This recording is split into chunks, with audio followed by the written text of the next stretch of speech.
Okay, so let's talk about the best way to teach sight words. I'm going to give you 3 tips on teaching sight words to your young readers.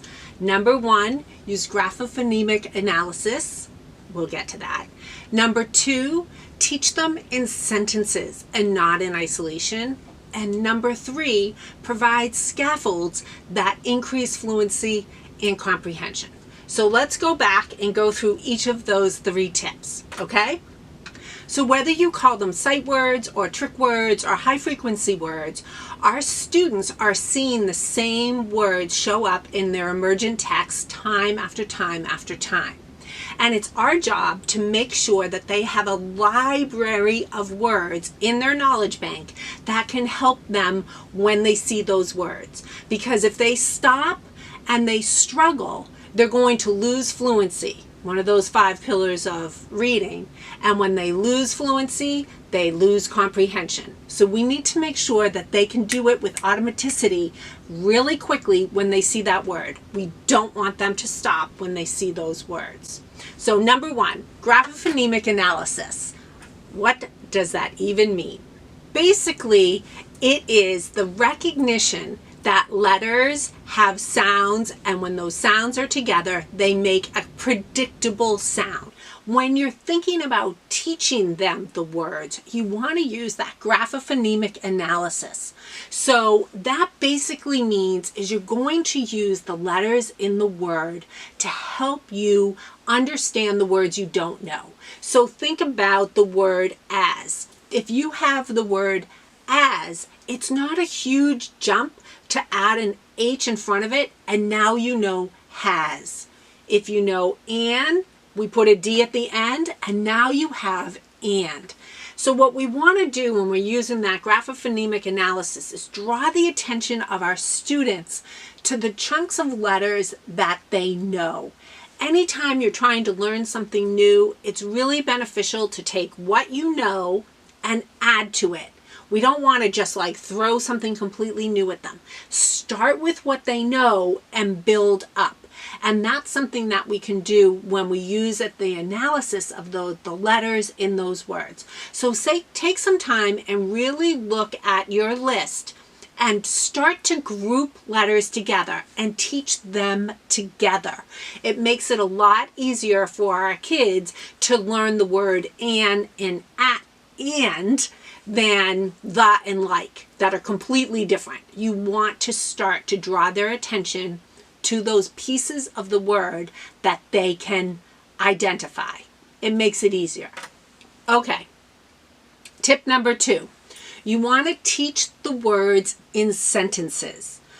Always, always, always, when we are teaching children to read, we not always have to think about comprehension. And when you are teaching words in isolation, there's no meaning. So you want to take that same word and teach it in a sentence so that they get some meaning. So instead of just having a student at a word work center building the word and matching the A and the N and the D, we want to take that same word and put it in the context of a sentence.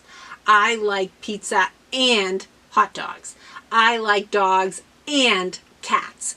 We want them to see that that word is going to bring meaning into what they're doing. Because if something doesn't make sense, why are we even learning this? You're not as apt to want to put the effort into getting it. The same as with kids. So we want to always make sure that those words are in sentences. Number 3, add scaffolds. This is honestly my favorite part because this is where your creativity as a teacher can really take hold. You want to think about what you can add, how you can help support those kids from getting the word they don't know to getting the word that they do. And I have found that with young children, with kindergarten students, some of the best scaffolds are visual cues, sound, and video. And a lot of things have happened with remote teaching that has been really hard, but there's also been some really great things that have come from it. our willingness now to look at technology has really transformed how we can help teach our students. Whether you are remote or you're face-to-face in the classroom, using technology has a place in kindergarten. And one of the best pieces of technology that I have used is boom cards. Now, boom cards offer sound. So let's go back to that word and. The student could be at the WordWork Center matching the letters. They could be matching the and with an and. But when you add sound to that, immediately there's more meaning. Immediately there's more support for your student. That's your scaffold, the sound that you're giving them, the audio file that goes with it. So Boom offers that. When working with sight words, it is crucial that they hear the word when they're working on the word. Another thing that Boom offers is video. I mean, are you kidding me?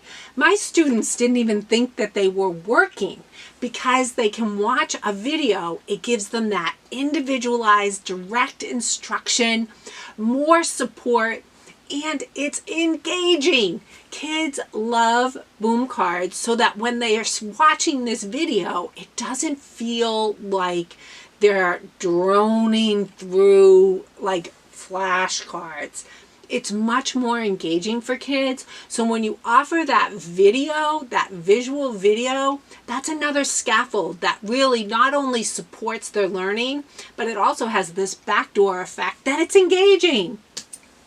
Another thing that Boom offers is that because it's digital, there are those digital pieces that are moving. So you don't have a table at your center with 5 million cards and clothespins and paper clips all over the place. It's on their computer or their iPad or their tablet or their Chromebook or whatever they're using. And they're still able to manipulate the card. They're still able to have that interactive experience when they're using Boom. So that's huge. There's one more benefit to Boom cards, and they're self-checking.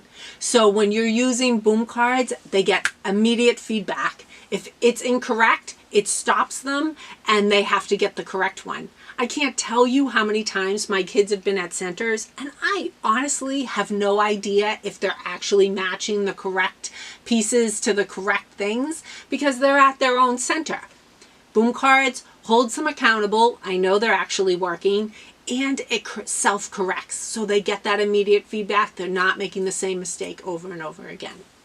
So teaching sight words can be a little tricky, just like sight words themselves, but those are my 3 tips.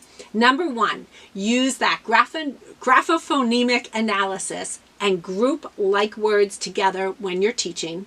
Number 2, use them in sentences. Never teach them in isolation. Always teach them when they have some meaning associated with it. And number 3, give them the scaffolds that they need. And a way to do that is with Boom. Sound, video, visual, interaction, self-checking. I mean, you're going to be filling in that lesson plan for your boss. Like, I have tons of differentiation, lots of scaffolds. So I hope those 3 tips are helpful for you. And if you want to see the Boom cards that I showed you, you can get the link below. Bye-bye.